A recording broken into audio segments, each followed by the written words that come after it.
Hello everyone, बच्चों हम chapter 2 देख रहे हैं इकोनॉमिक्स का। और लास्ट लेक्चर में हमने एक बहुत ही इंटरेस्टिंग और बहुत इंपॉर्टेंट लॉ देखा है, that is law of diminishing marginal utility.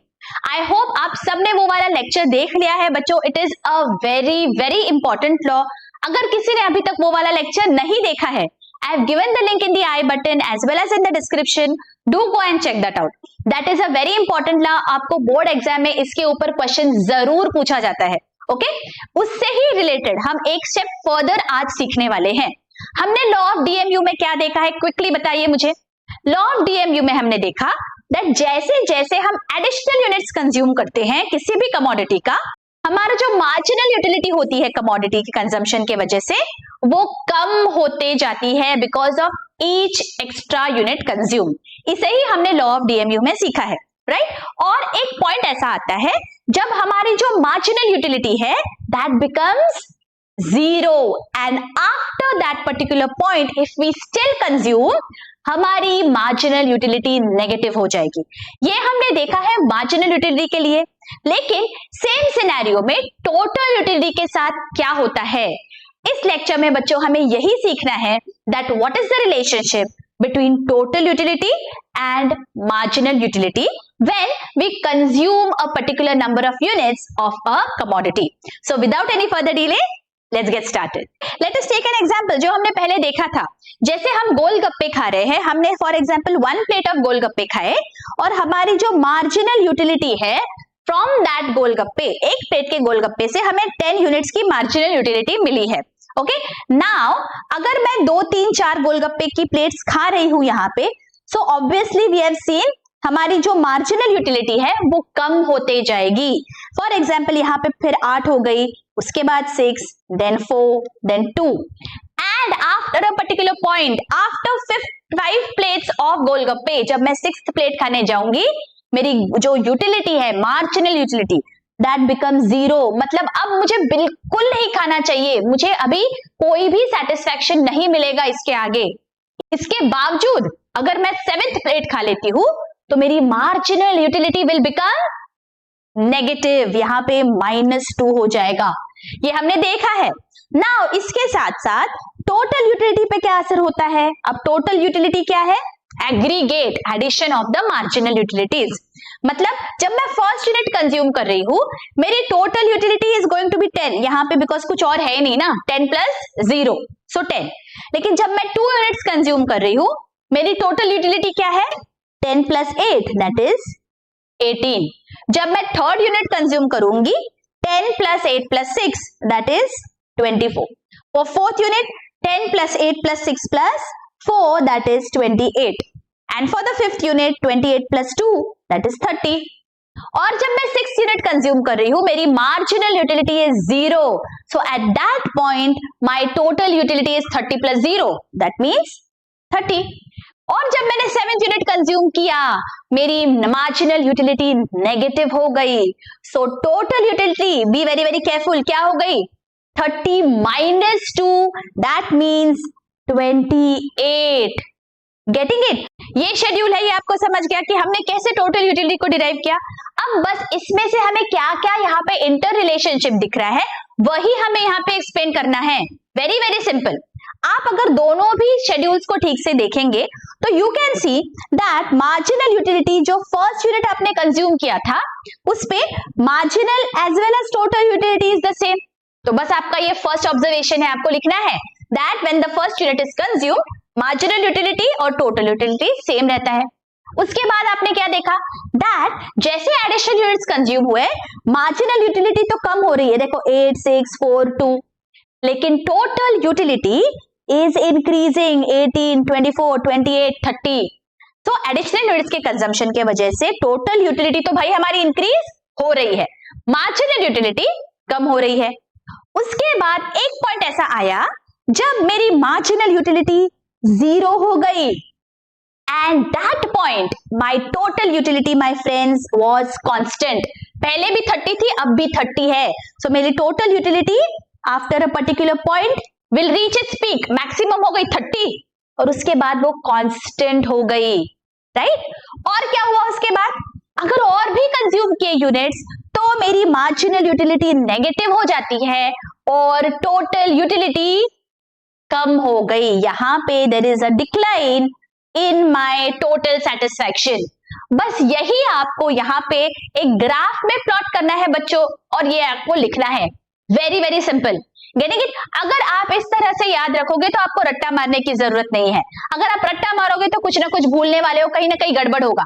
ये देखिए, ये प्लॉट है आपके सामने, ये आपके सामने पॉइंट्स है, बस इसी को आपको एलैबोरेट करके लिखना है। Alright, so now let us move to the textbook, and textbook में जो लिखा है वो हम पढ़ेंगे, साथ साथ एक्सप्लेन हो जाएगा।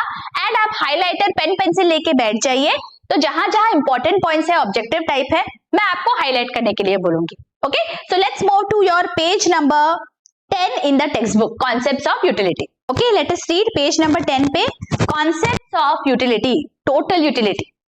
Total utility refers to aggregate of utility derived by the consumer from all units of a commodity consumed. सारे units जब आप consume करते हो तब जो आपको utility मिलता है उसका aggregate is your total utility.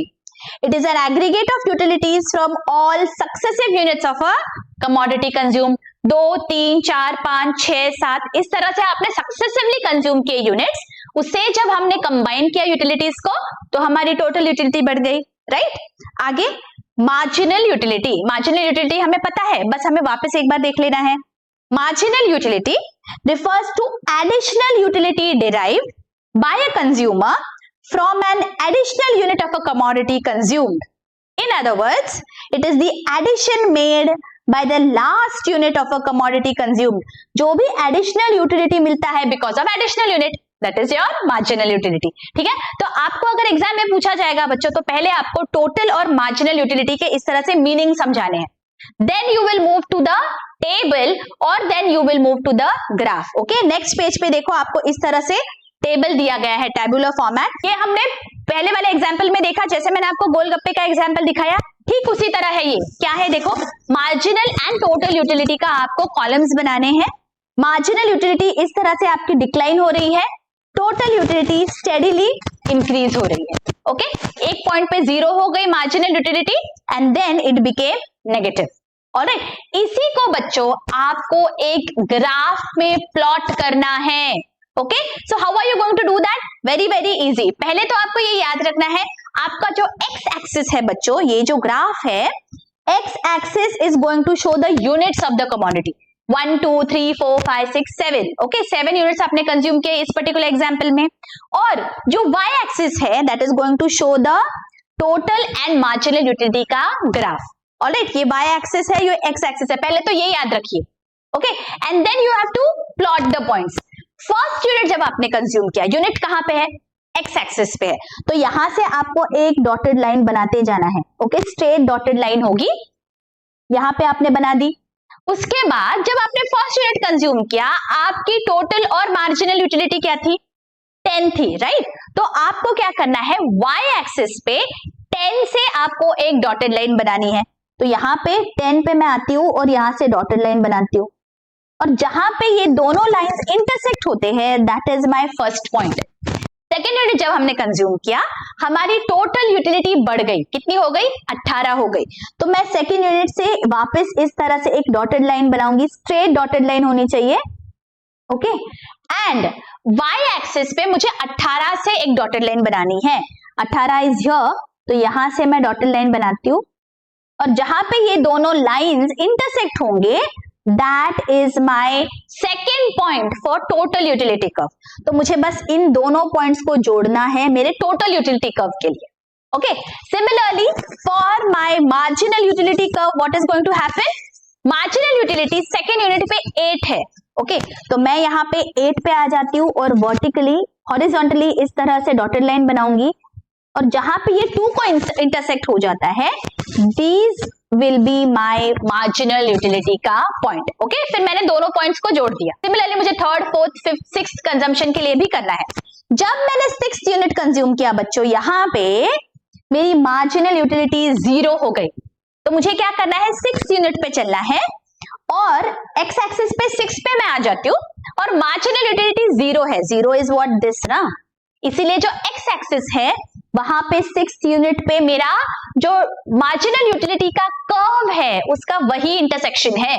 तो 6th यूनिट पे मेरा मार्जिनल यूटिलिटी का curve is going to intersect my X axis. Please remember this, okay. इस तरह से मेरा ये डिमिनिश होते होते यहाँ पे 6th यूनिट पे it has intersected my X axis. और इस लेवल पे मेरा टोटल यूटिलिटी क्या था, देखो टोटल यूटिलिटी 5th यूनिट के लिए भी 30 और 6th यूनिट के लिए भी 30, मतलब इट इज कांस्टेंट। तो 5 और 6 के जो पॉइंट्स है वो सेम है, यहाँ पे बस मुझे इस तरह से कांस्टेंट दिखाना है इस ग्राफ को, getting it. And when I am consuming the 7th unit, मेरा -2 इज माय मार्जिनल यूटिलिटी, इसीलिए ये नेगेटिव में चला गया इतना पोर्शन, और टोटल यूटिलिटी नीचे आ गया, डाउनवर्ड हो गया। टोटल यूटिलिटी इस तरह 28 हो गया। देखिए यहाँ पे मैं अगर डॉटेड लाइन बनाती हूं और ये 7th है, 7th से डॉटेड लाइन लेती हूं, तो this is my last point on the plot, okay. और वैसे ही मुझे दो पॉइंट्स को जोड़ते जाना है, तो what am I going to observe, मेरा जो मार्जिनल यूटिलिटी का कर्व है वो डाउनवर्ड फेसिंग है और मेरा जो टोटल यूटिलिटी का कर्व है वो अपवर्ड फेसिंग है, ओके। बस यही मेरे ऑब्जर्वेशंस मुझे यहाँ पे लिखने हैं, okay. So let us move to the observations. First observation क्या है, देखो यहाँ पे पहले TU और MU लिखा है, what is the total utility curve और मार्जिनल यूटिलिटी कर्व, इस तरह आपको एक्सप्लेन करना है पहले ग्राफ में। And then see X axis और वाई एक्सिस पे आपने क्या दिखाया है वो भी आपको बताना पड़ेगा। X axis measures units of the commodity and Y axis indicates total and marginal utility, okay. किसी भी ग्राफ को आपको पहले तो एक्सप्लेन करना पड़ेगा ना कि ये ग्राफ पे आप दिखाना क्या चाहते हो। आपने शॉर्ट फॉर्म यूज किया है TU एंड MU, तो ये क्या है वो आपको बताना पड़ेगा। ऑलराइट, एक्स और वाई एक्सिस पे आपने क्या दिखाया है वो बताइए। And now we will start with our explanation. देखिए, this figure shows that total utility curve slopes upwards, whereas marginal utility curve slopes downward. तो इसे आपको ऑब्जेक्टिव टाइप में पूछा जा सकता है बच्चों, तो यहाँ पे आपको हाईलाइट करके रखना है, टोटल यूटिलिटी का कर्व अपवर्ड है और मार्जिनल यूटिलिटी का डाउनवर्ड है। Marginal utility curve shows 0 and negative levels, okay, हमने देखा है प्लॉट करते वक्त। And total utility curve shows maximum and constant total utility. And now we are going to move to our observations. Observation number 1, total utility and marginal utility of the very first unit of X consumed are the same. जब हमने first unit consume किया बच्चों, तो क्या था, यहाँ पे हमने देखा है 10 है, यहाँ पे भी 10 है, बस आपको ये लिखना है, ओके। सेकेंडली क्या हुआ, देखो, as the consumer consumes further units of X, the total utility increases at a diminishing rate, मतलब बढ़ तो रही है लेकिन धीरे धीरे बढ़ रही है, slowly बढ़ रही है total utility, and marginal utility goes on diminishing, इसे भी आप हाईलाइट कर लीजिए। total utility increases and marginal utility diminishes. आगे, at a particular stage total utility reaches its maximum, यहाँ पे हमने देखा है जब हमने 5th यूनिट और 6th यूनिट कंज्यूम किया, टोटल यूटिलिटी यहाँ पे मैक्सिमम है, और क्या हुआ, उसके बाद वो कांस्टेंट हो गई और उस वक्त मार्जिनल यूटिलिटी 0 थी। This is called the point of satisfaction. Satisfaction मतलब क्या, ये सैटिस्फैक्शन लेवल है, अब इससे ज्यादा सैटिस्फैक्शन नहीं मिलेगा for additional consumption of that unit. So अगर हम रैशनल कंज्यूमर है तो इसके आगे हमने कोई भी कमोडिटी को कंज्यूम नहीं करना चाहिए, बिकॉज ये मैक्सिमम सेटिस्फैक्शन लेवल है। आगे, आफ्टर दिस पॉइंट, इसे पॉइंट ऑफ सैटिस्फैक्शन कहते हैं, और इस पॉइंट के बाद क्या होगा, after this point any additional unit consumed further results in a decline in the total utility while marginal utility becomes negative. ये भी हमने हमारे ग्राफ में देखा है। After reaching the point of satisfaction, और rational consumer should stop his consumption, ये आपको पूछा जा सकता है ऑब्जेक्टिव टाइप में। रैशनल कंज्यूमर ने कब स्टॉप करना चाहिए, जब पॉइंट ऑफ सैटिस्फैक्शन रीच हो जाता है, he should stop consuming. Since the maximum limit of satisfaction is reached and there is no addition to total utility by any further increase in the stock of a commodity. And last, consumption beyond the point of satisfaction, मतलब यहाँ पे जब हमने 7th unit consume किया तब क्या हुआ, it transforms satisfaction into dissatisfaction, marginal utility negative हो गया ना, मतलब शायद हमारी तबीयत बिगड़ सकती है, उल्टी आ सकती है, तो इसे हम बोलेंगे दिस इज आवर डिससैटिस्फैक्शन। तो beyond that point we should not consume. In other words, a consumer starts experiencing ill effects of consumption अगर उसने पॉइंट ऑफ सैटिस्फैक्शन के बियॉन्ड कंजम्पशन किया तो। Getting it? आई होप आपको ये सब points बहुत अच्छी से समझ गए हैं बच्चों। आपको ये रट्टा नहीं मारना है। अगर आपने एक्सप्लेनेशन बहुत अच्छी से सुना है तो आई एम 100% श्योर कि यहाँ पे आपको 70 to 80% आपका काम हो गया है, because I have explain this in very very simple language. तो आपको ये याद हो जाएगा बच्चों। जिसे बहुत अच्छे से समझा मुझे कमेंट करके जरूर बताना। Your comments truly keep me motivated in getting such lectures for you. और आई होप आप अकाउंटेंसी के लेक्चर्स भी देख रहे हैं। जिसने अभी तक नहीं देखे हैं, I have made a playlist on the home page of the channel. Do go and check those lectures out. और जरूर इस लेक्चर को लाइक करिए अगर आपको लेक्चर्स अच्छे लग रहे हैं। कोई भी अगर डाउट है, don't forget to ask in the comment section. मिलती हूँ आपको नेक्स्ट लेक्चर में। Till then take care, bye bye.